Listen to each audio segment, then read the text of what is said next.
Si la baisse de la natalité est avérée, elle est toutefois moins inquiétante que ce que l'on peut penser. Sur une longue période, on constate une baisse, mais depuis 10 ans, cette baisse est toutefois moins soutenue que dans les années 80 par exemple. Aujourd'hui, l'indice conjoncturel de fécondité est de 1,89 enfants par femme. On constate aussi cette baisse à l'échelle européenne et internationale, et en comparaison, le taux de natalité en France reste relativement élevé. Pour autant, on constate un décalage entre le désir d'enfant et la réalisation effective de ce dernier, ce qui peut laisser supposer que les couples rencontrent des freins à la réalisation de leur projet d'enfant.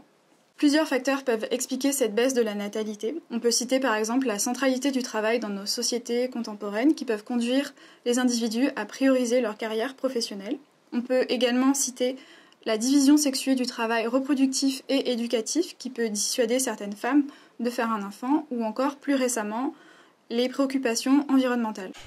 La littérature scientifique suggère qu'il existe un lien ténu mais non négligeable entre politique familiale et natalité.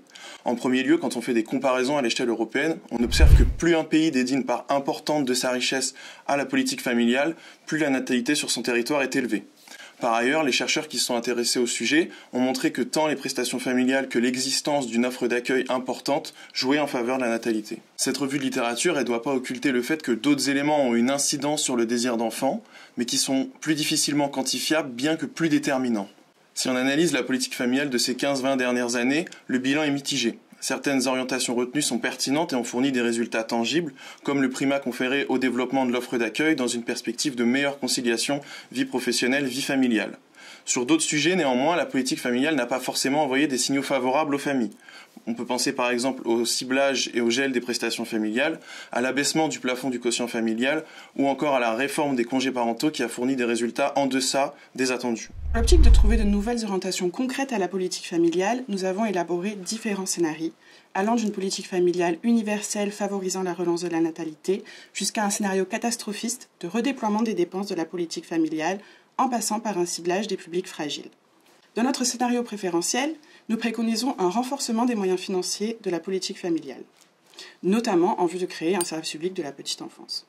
La mise en place de ce service public permettrait d'une part de résoudre les problématiques actuelles d'offres d'accueil, de revaloriser les métiers de ce secteur pour les rendre plus attractifs, mais aussi, et d'autre part, de responsabiliser l'intégralité de la chaîne des acteurs, notamment en définissant la commune comme chef de file de la petite enfance. En outre, il nous paraissait souhaitable de verser les allocations familiales dès le premier enfant et de réformer le congé parental pour le rendre plus court mais aussi plus rémunérateur. Cela pourrait encourager les pères à recourir à ce congé et ainsi favoriser une meilleure répartition des tâches familiales au sein du couple.